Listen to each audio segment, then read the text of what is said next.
Remember, a Hallmark card when you care enough to send the very best.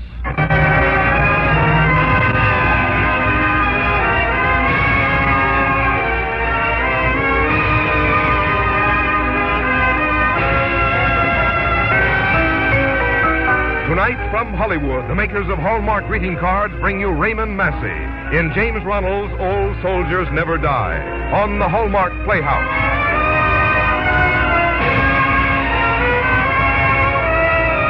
Each week, Hallmark will bring you Hollywood's greatest stars in outstanding stories chosen by one of the world's best-known authors, the distinguished novelist, Mr. James Hilton.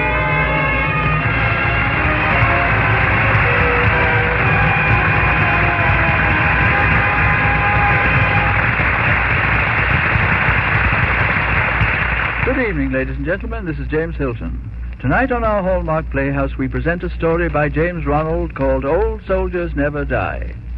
These days, when so many of us ourselves are old soldiers or destined to be new ones, there's something timely in the theme. And Mr. Ronald has given it a warm-hearted treatment set against the background of England during the last war.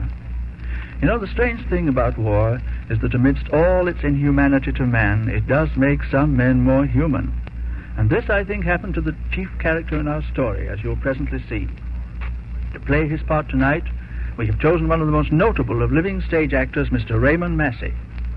And now a word about Hallmark cards from Frank Goss before we begin the first act of James Ronald's Old Soldiers Never Die.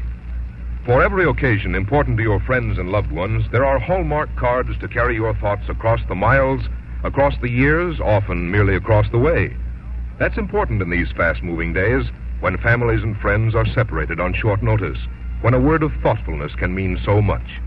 On special days and every day, a Hallmark card says what you want to say, the way you want to say it. And that identifying Hallmark on the back, as always, says you cared enough to send the very best. Now, Hallmark Playhouse, presenting James Ronald's Old Soldiers Never Die, starring Raymond Massey.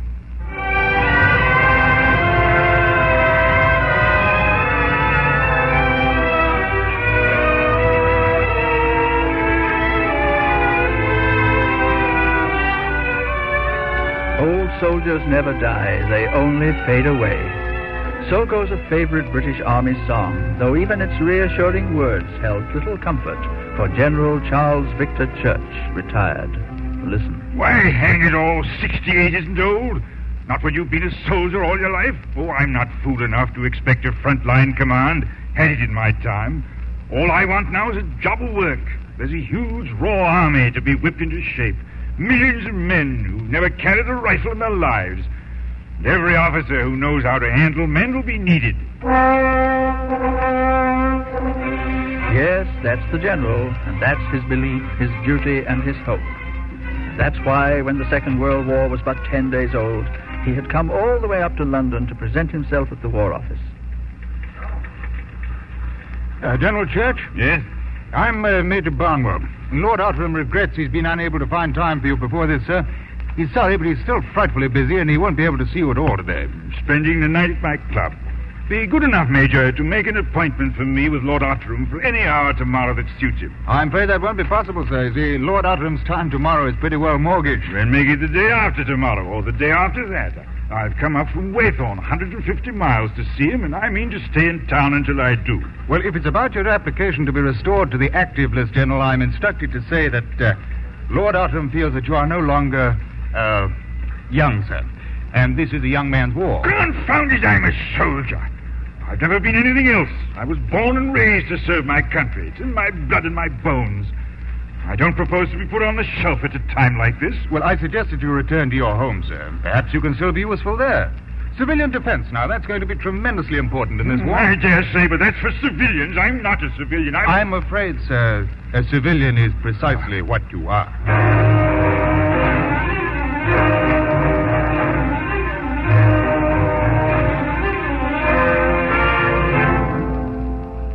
I understand, Mrs. Farnsworth, that you are in charge of civilian defense work here in Waythorn. Quite so, General. And I suppose you've come to offer your help.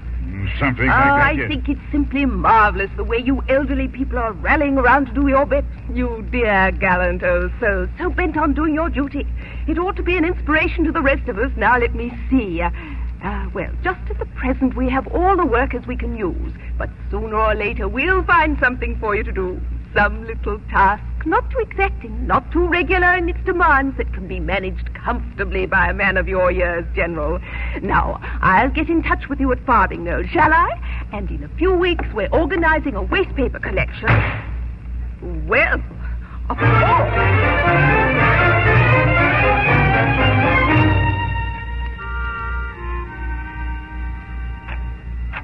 Beg pardon, sir.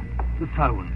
It's Lady Alice Frome. She wants you for dinner and bridge this evening. Tell her I have a previous engagement, Bates. Tell her I'm sorry. But Lady Alice is such a jolly old lady. It always does you so much good to dine with her. Bates, you needn't talk as if you were my doctor. And Lady Alice is barely 60. You can't call that old. Oh, I didn't mean it that way, Well, sir. then don't use the word so loosely. It's a word everybody uses a lot too much. I'm fed up with the sound of it. I see, sir. And Bates. Yes, sir? Take these out of here. Sir? That stack of new magazines. You may tell the newsagent not to deliver any of them in future. Not even the Times, sir? I'm sick of the Times. Don't let me see it again. Very good, sir. And put padlocks on all the gates, all of them. If anyone calls, I'm not at home. But, sir...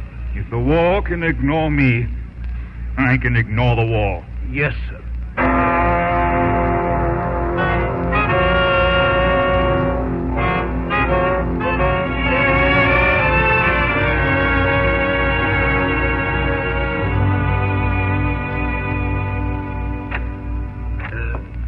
Pardon, sir, but there's a young lady here. Bates, I was under the impression that you had been instructed not to admit anyone to the grounds or to the house. Well, it's like this, sir. Please excuse this intrusion, General Church. I'm Miss Cartwright from Waythorne Town Hall, and I'm here to inspect your house to decide how many evacuated children you can take. What? Why, confound it, young woman, I can't take any. I'm not running a home for unwashed brats. Well, if you don't wish to be bothered with the children, that's quite all right. We'll simply confiscate your house, and you, my dear sir, will have to find other quarters. I think we might manage a few children, sir. They could be confined as much as possible to the upper floors. Bates, my house is neither a prison nor an orphanage. This is much too large a house for one elderly gentleman to occupy alone in times like these. Good afternoon, Miss Cartwright. Evacuated children. Sounds as if they're afflicted with the plague. He isn't exactly going to be a father to them, is he? Oh, his bark is sometimes awful, but he hardly ever bites.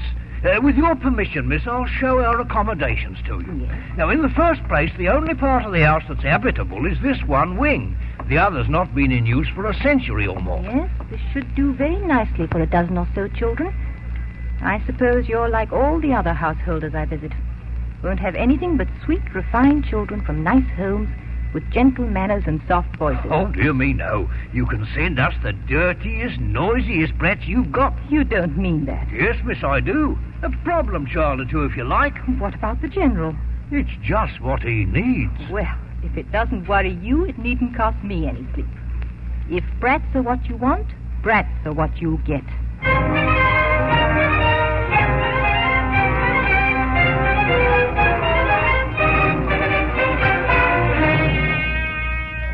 I'm afraid the children have arrived, sir. Well? I thought it might be best for all concerned if you greeted them in person. I? Yes, sir. Open the door, Bates. I'll follow it. Though I don't approve.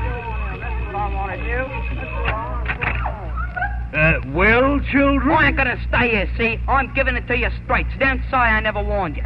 And if you try to keep me here, I'll make you bloomin' well sorry for Don't it. whine, you two, do you hear? And let go of me skirts, I'll give you a good one over the ear. Thanks.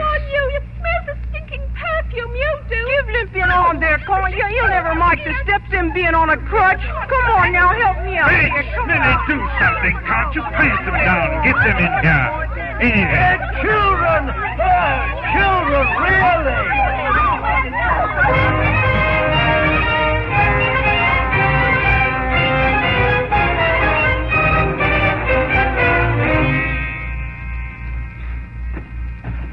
What's that, Bates? That noise? On the roof, sir. It's... The roof? Hand me my torch, But, Bates. sir, it's only... I'm going up there, Bates. My electric torch. Yes, sir. Here you are, sir. I'll teach these young rascals to go scampering about my roof at night.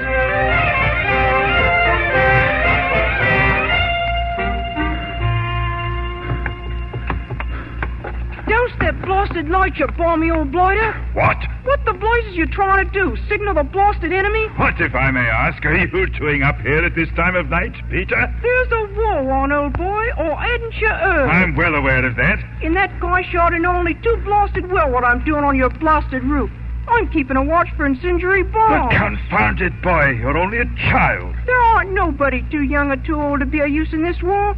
We're in a blasted mess, and not a one of us has a right to stand about with his hands in his pockets. My mom's making munitions at Woolwich, and my dad volunteered the first day of the war. He's a blasted prisoner in a blasted Nazi concentration camp now. They got him at Dunkirk. Sorry to hear that, Peter. But now I think you'd better go back to bed.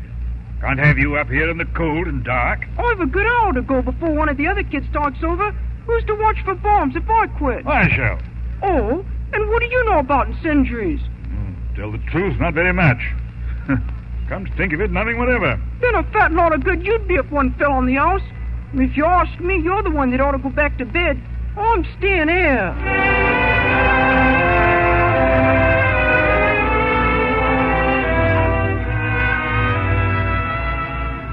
Bates, there's a small boy on the roof. Yes, sir. He and 3 others stand watching ships all through the night. He's filthy, Bates. And his nose is running.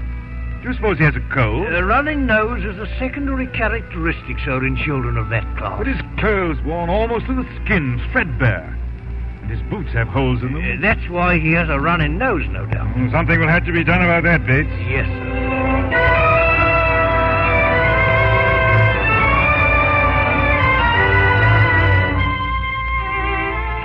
Sorry, sir, I've looked and looked, but there isn't a bolt of cloth to be had anywhere.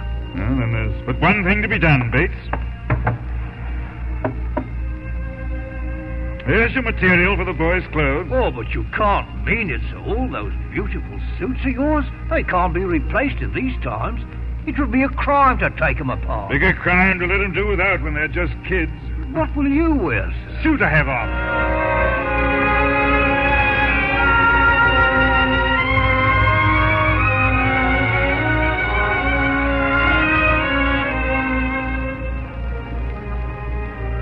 Frocks for small girls, if you please. 6 in all. Something serviceable, of course, but they must be pretty. Very important, that. Got the list of sizes here, and the ration card.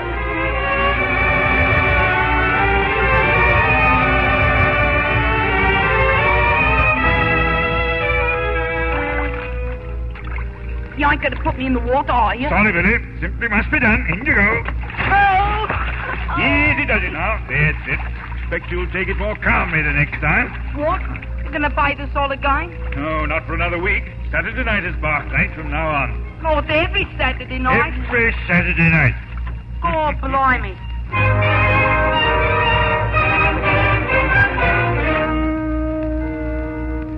Yes, it's amazing the way they've responded, sir. Isn't it, Bates? They're clean and quiet most of the time now. But are they happy here, Bates? And what will become of them when war is over and they return to London? To what, Bates?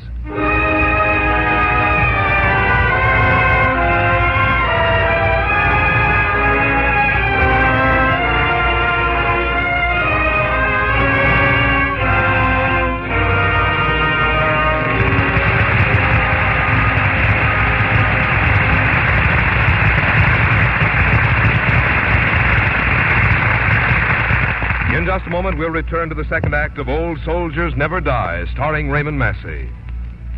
Yesterday, I had an unusual experience. A very charming mother said something about cards in a way that I'd never thought of before.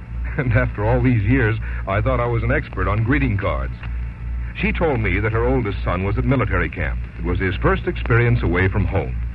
Like all mothers, she missed him terribly and at first spent hours writing letters with all her feelings laid bare. But she didn't send those letters. She and her husband decided that they might reach the boy just at a time he himself was particularly homesick or blue, and the effect on his morale might be entirely different from that desired. Instead, she confined her letters to home news, and whenever she was shopping, she sent him a card. She had found that the card expressed their love and affection in a way that didn't lead into the kind of thoughts that might result in homesickness. After having it pointed out this way, I can see what this mother meant. With greeting cards, you can say personal things and still keep a light touch. You know, Hallmark cards are designed with one thought in mind, to say what you want to say, the way you want to say it. That's why through the years, people have found Hallmark cards more and more important in their daily life, and have come to look for that distinguished hallmark on the back of a card, which says that you not only care, but that also you cared enough to send the very best. Now back to James Hilton in the second act of Old Soldiers Never Die, starring Raymond Massey.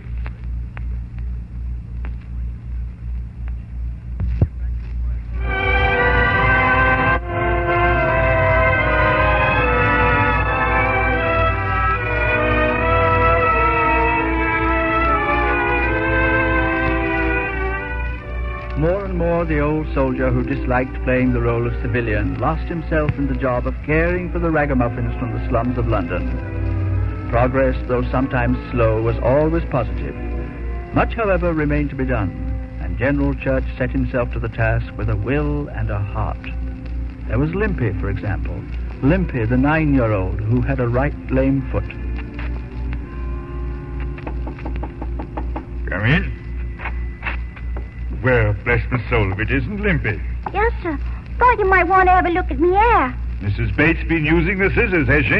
On all us young uns. Mrs. Bates deserves a lot of credit. Didn't know she was such an excellent barber. She combed me head for beasties, too. Good and hard she combed it. Well, glad you came in, Limpy. Been wanting to have a chat with you. Me? Confounded nuisance it must be, being dependent on a crutch. Thought for a time I'd be in that boat myself. You, sir? They picked 20 pieces of shrapnel out of this right leg in 1918. Broken in 2 places as well. Surgeon by the name of Ames put me on my 2 feet again. Took 7 operations. Shouldn't like to have Ames have a look at your leg, I don't suppose. No, it'd hurt. Suppose it would. Might hurt a good deal. Still, no one would willingly be a cripple for life. Eh, Limpy? Of course, Ames might not be able to do anything for your leg. Only an X-ray would tell that. I'm not brave like you. Brave? Wasn't brave at the time, I can tell you. I was in a positive blue funk. You, sir? Afraid, sir? Terrified, Limpy. Terrified. But you got all them medals. Oh, don't get medals for not being afraid, Limpy. Get them for seeing through to the end the job you're scared of in the beginning. You're sure it would be the very same doctor, sir? The very same doctor. Would I have to go to hospital?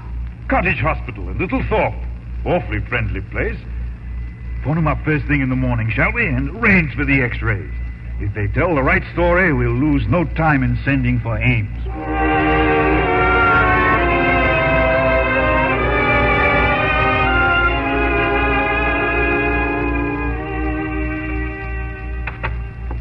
Glad you're back, sir. How's Limpy? Ames thinks he can fix him up good as new. May take a couple of operations. Oh, the Lord be praised. I only wish the news here at Farthing Knoll were as cheering. What's up, Bates? I'm afraid young Billy's got a case of the measles. Measles? Yes, sir. And the other ones are bound to get it, the little ones anyway. Oh, nothing so tragic about that, Bates. All kids get the measles sooner or later, I suppose. Yes, sir. And then there's Minnie again. Mrs. Bates is worried about her. Up to her old tricks, eh? That it? Worse. She's been primping and perfuming herself all evening, and at her age, too. And she's out there in the lane with the soldier. Huh. Well, she's my responsibility, I suppose. Don't want to be a prying snoop, Bates, but certainly is up to me to do something about it.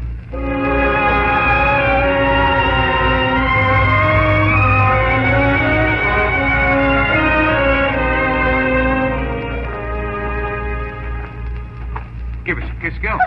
In a hurry, ain't you? Come here. Let me go, Bert. Hey, there's somebody coming. Oh, there would be. Good evening. Boy, it's the old boy himself. That you, Minnie? For a moment I wasn't sure. Won't you present me to your friend? My name is Church. I'm by way of being Minnie's guardian for the present. Oh, pleased to meet you. Bert Hawkins, my name is. Chilly evening, Hawkins. Wouldn't you like to invite your friend in, Minnie? There's a large fire in the study. What? Wouldn't be surprised.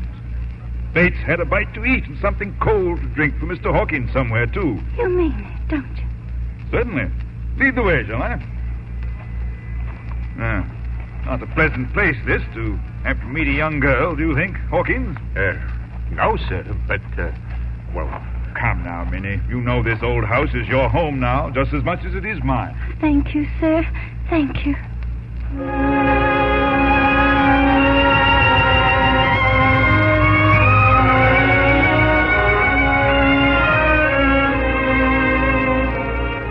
Well, Limpy, about ready to leave the hospital? Come home to Farthing Knoll? Yes, sir. Ames is sure you can walk. He told me so himself. But Dr. Ames ain't me, sir. He's the one what's sure, not me. Got something for you, Limpy. Something you've wanted for a long time, although you never said so. What is it? Shan't tell you. I'll put it over here on this cupboard. You have 2 legs. Go and take it for yourself. I can't do it, sir. I'm afraid. I know you're afraid. Put both feet on the floor and walk. Good boy. Good boy. Oh, blimey. I made it. Oh, good boy. Tomorrow you'll show 'em all at Farthing Knoll, eh? It's a medal you brought me. One of your very own, ain't it? Right. Mine? For keeps, sir? For keeps, Limpy. You've got a lot more right to it than I have, old boy.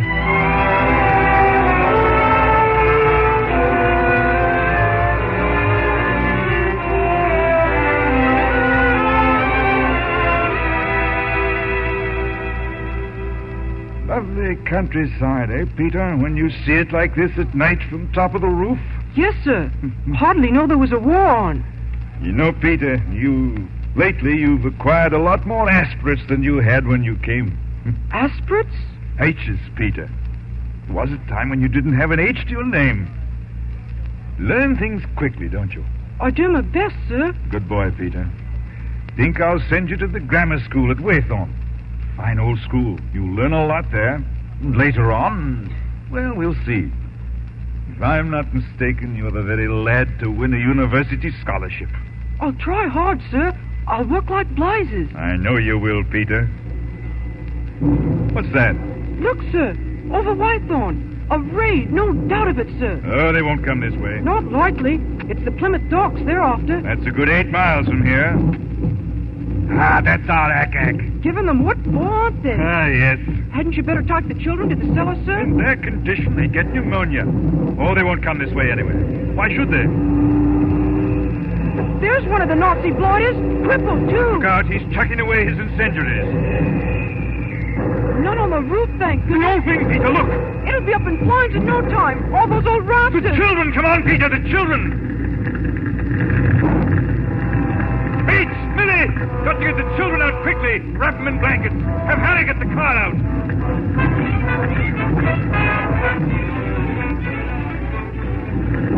This side of the house will go up any minute. There's a gush of flame on every landing from the doors to the old wing. Take charge here, Bates. Peter and Minnie will help. I'll see what I can do about those doors.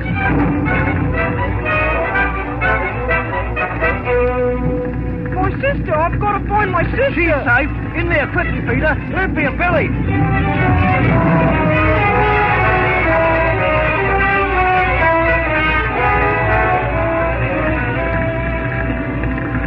That's the last of them. All safe and sound. Where's the general? Didn't he come out?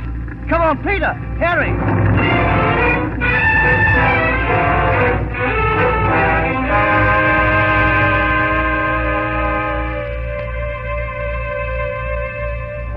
Glad you're feeling a little better, sir. We thought you would have gone for sure. The children, Bates. Every last one of them right as rain.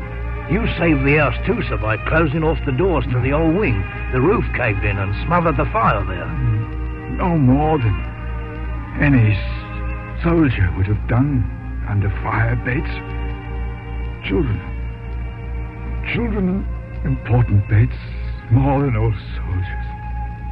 Hope in the future and all that. We made a bunch of things in 18, didn't we? Won the war, yes. What happened to the world, Bates? Not too hopeful, I'm afraid, sir. Hopeful? There's always hope, Bates, as long as there are children. These kids of ours have taught me something, I can tell you. They have courage, energy, and dreams, Bates. And children, no matter what their race or creed, they're all alike. They'll make a new world for us oldsters. They must, Bates. I see what you mean, sir. And I'm very happy and proud. So are the people, the villagers, that is. They nominated you for the George Medal, sir. George Medal? Don't believe I've ever heard of that one. I can't say I'm not pleased, though, Bates. Still a general at heart? I'm afraid you don't understand, sir. I don't rightly know how to tell you, but, well, the fact is, sir, the George Medal is a new decoration. Wear it on the right breast, sir. For civilians, sir. I'm sorry, sir. In this war, Bates, it takes a jolly good soldier to be a good civilian.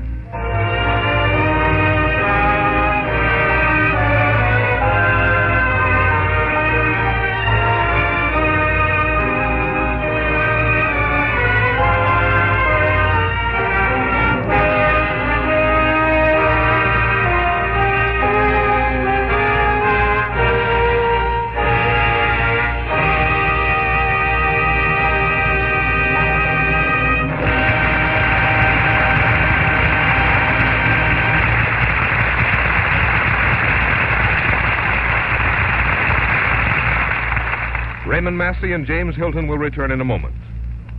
Of all the compliments you ever receive, there's probably none you enjoy more than those to which you can reply, "I'm so glad you like it, because, you see, I made it myself."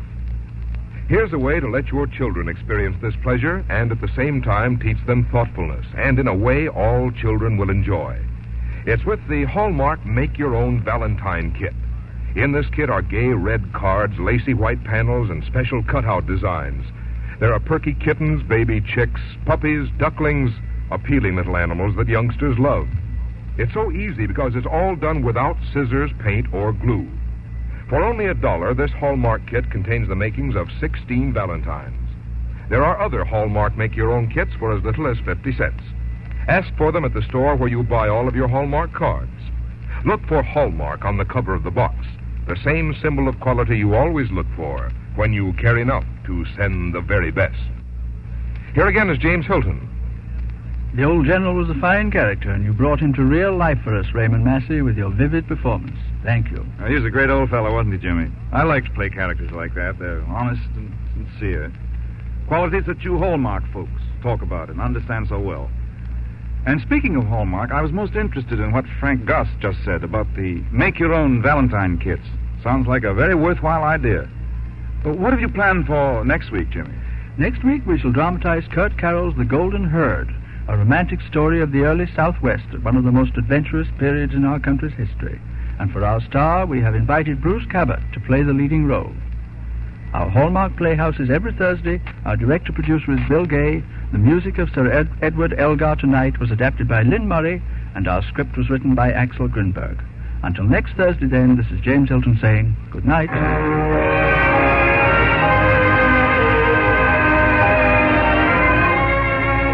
Look for Hallmark cards that are sold only in stores that have been carefully selected to give you expert and friendly service. Remember, Hallmark cards when you care enough to send the very best. Raymond Massey appeared by arrangement with 20th Century Fox, producers of the Technicolor picture Halls of Montezuma, starring Richard Widmark. The part of Limpy tonight was played by Barbara Jean Wong. Bates was Eric Snowden, and Peter was played by Ralph Reed. This is Frank Goss saying goodnight to you all until next week at this same time, when James Hilton returns to present Bruce Cabot in Kurt Carroll's The Golden Herd.